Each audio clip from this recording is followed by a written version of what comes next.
প্ৰিয় দৰ্শক, এইবেদন মই আপোনালোকলৈ লৈ আনিছোঁ এটি নিয়োগৰ বতৰা। এই নিয়োগৰ বতৰা জড়িত হয় ইণ্ডিয়ান অইলৰ লগত।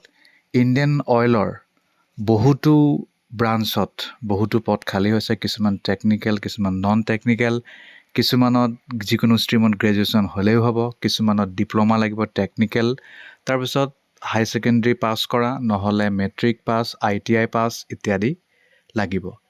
আৰু ক'ত ক'ত পদ খালী হৈছে, কিমান পদ খালী হৈছে, কিহৰ পদ খালী হৈছে, কি যোগ্যতা লাগিব, কেতিয়া লাষ্ট ডেট, ক'ত এপ্লাই কৰিব, সকলোবোৰ ডিটেইলছ দিবলৈ চেষ্টা কৰিম।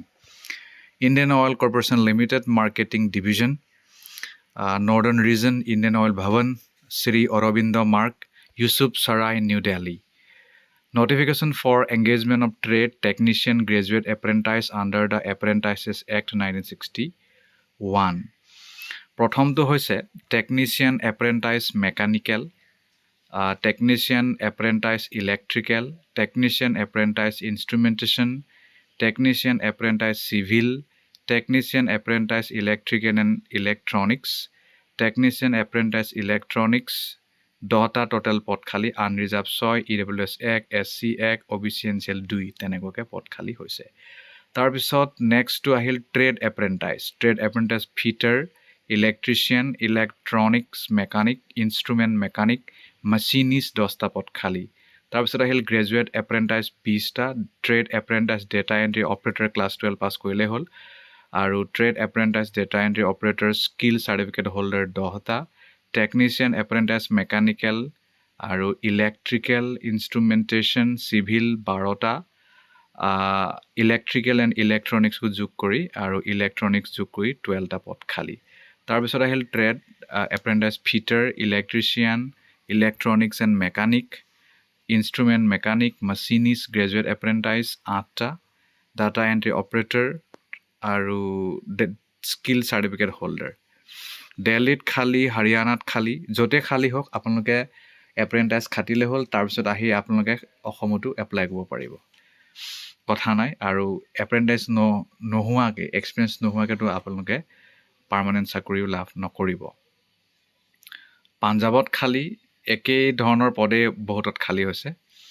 তাৰপিছত হিমাচল প্ৰদেশত খালী, তাৰপিছত চণ্ডীগড়ত খালী একেধৰণৰ, তাৰপিছত জম্মু এণ্ড কাশ্মীৰত খালী, বহুত মানে চব পদ সংখ্যা বেলেগ বেলেগ। আৰু ৰাজস্থানত খালী, তাৰপিছত উত্তৰ প্ৰদেশত খালী, তাৰপিছত উত্তৰাখণ্ডত খালী ইত্যাদি জেগাত খালী হোৱাৰ কথা উল্লেখ আছে। সকলোত বেলেগ বেলেগ সংখ্যক পদ খালী হোৱাৰ কথা আৰু উল্লেখ কৰিছে। ষ্টাইপেণ্ড নিয়মৰ মতে লাভ কৰিব। আপোনাৰ 2 বছৰীয়া ITI ফিটাৰ লাগিব, ট্ৰেড এপ্ৰেণ্টাইজ ফিটাৰৰ কাৰণে।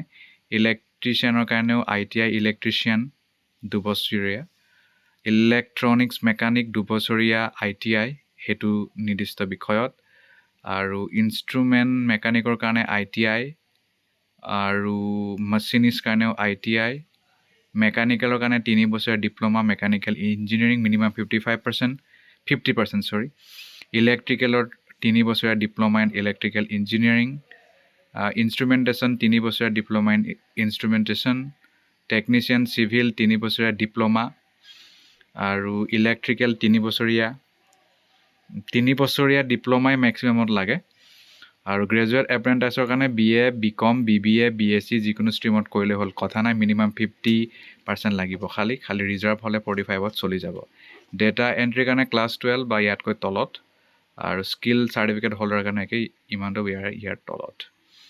অ'কে, তাৰপিছত নেক্সটটো হৈছে সকলো তথ্য লাভ কৰিব তেওঁলোকৰ অফিচিয়েল ৱেবছাইট। বয়সটো মিনিমাম 18 পৰা 24 বছৰ, ৰিলেক্সেশ্যন পাব। ৰিটেন নহয়, ইণ্টাৰভিউ নহয়, ডাইৰেক্ট ছিলেকশ্যন হ'ব। https://iocl.com/apprentice pre-engagement medical format। গতিকে সেই ৱেবছাইটত গ'লেও আপোনালোকে সকলো তথ্য লাভ কৰিব। আৰু প্ৰথমবাৰ যদি আপুনি এপ্লাই কৰিছে তেতিয়াহে আপোনাক প্ৰিফাৰেঞ্চ দিব, নহ'লে নিদিয়ে। nats.education.gov.in তাতো এপ্লাই কৰিব পাৰে, নহ'লে এপ্ৰেণ্টাইচিপ ইণ্ডিয়া, নহ'লে nats.education.gov.in। আপোনাৰ কথা, আপুনি চাই লওক ক'ত এপ্লাই কৰিব পাৰি, আপোনাৰ লগত মিলিবও লাগিব। লাষ্ট ডেটটো 6 ছেপ্টেম্বৰ দিছে এপ্লাই কৰাৰ। ট্ৰেইনিংটো 12 মাহ হ'ব। তাৰপিছত আৰু বিশেষ তথ্য ইয়াত আৰু নাই। আৰু তেওঁলোকৰ অফিচিয়েল ৱেবছাইটত যাব পাৰে। লাষ্ট ডেট 6 ছেপ্টেম্বৰ, আৰম্ভ হ'ব 7 আগষ্টৰ পৰা। শ্বৰ্ট লিষ্টেড যদি হৈ যায় আপোনাক ইমেইল যোগে জনাই দিব। IOCLৰ অফিচিয়েল ৱেবছাইট ভিজিট কৰিবলৈ নেপাহৰিব।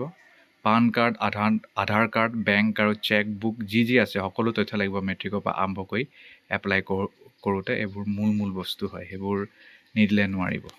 ধন্যবাদ।